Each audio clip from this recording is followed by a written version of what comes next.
Hi everyone and welcome back to my YouTube channel. I'm Dale Publico from Dale Prime Corp. And papunta tayo ng Shore 3. Papakita ko sa inyo yung interior unit na inayos namin ni Suki.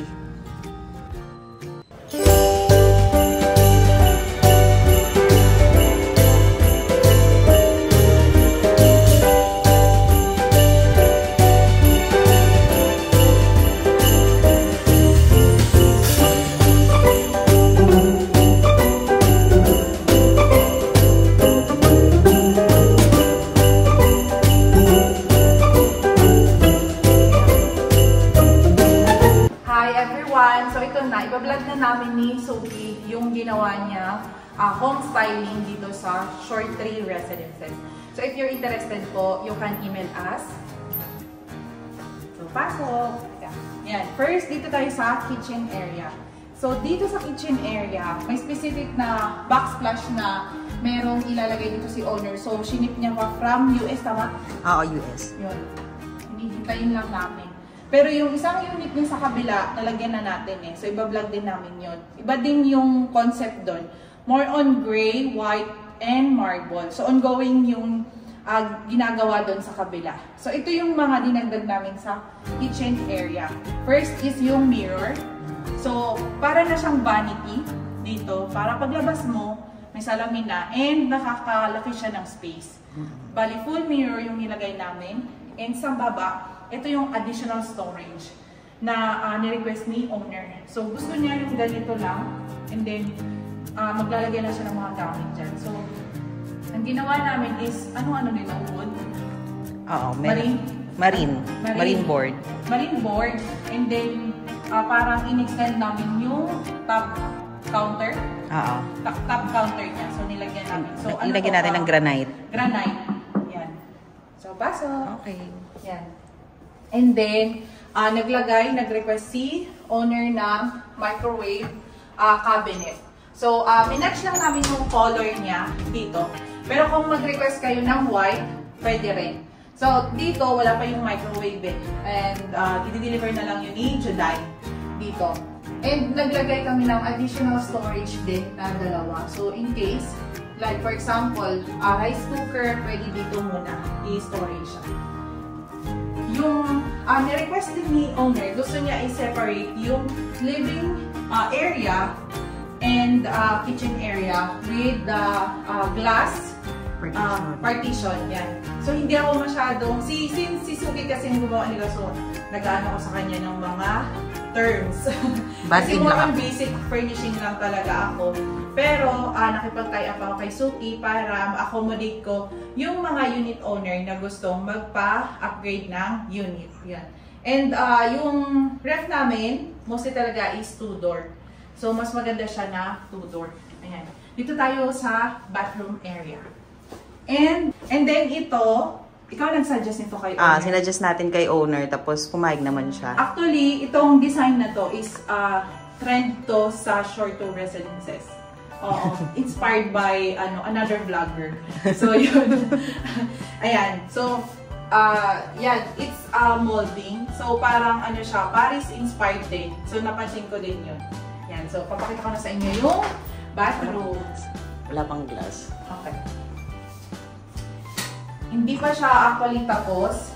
Yung dito yung mirror wala pa.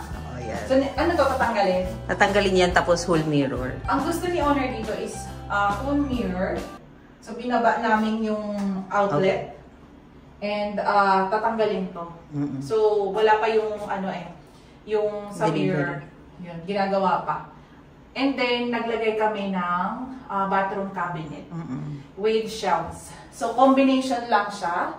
And then, hindi namin sinagad talaga doon sa ceiling. In case na magkaroon ng water leak, madali lang siyang ayusin. So, hindi madadamage yung yung shelves and the cabinet. So, ganun siya. Yan. Additional storage. And, naglagay din kami ng glass enclosure. So, ito yung mga common na, and then nire-recommend ko na glass enclosure na ilagay.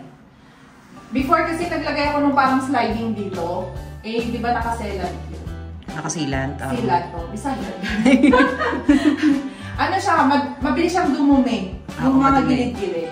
So ito kasi, ano lang siya, minimalist type, and then malinis siyang tignan. So shower heater, and then naglagay na rin ng towel rack. And bidet. Yun. Tsaka yung Ano pa shampoo rack ito, natin. Shampoo rack, nag-additional ka. Itong dalawa.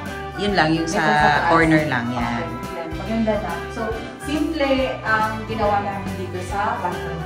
Next, yung living room naman. So, sa living room, ito ay concept ni Honor.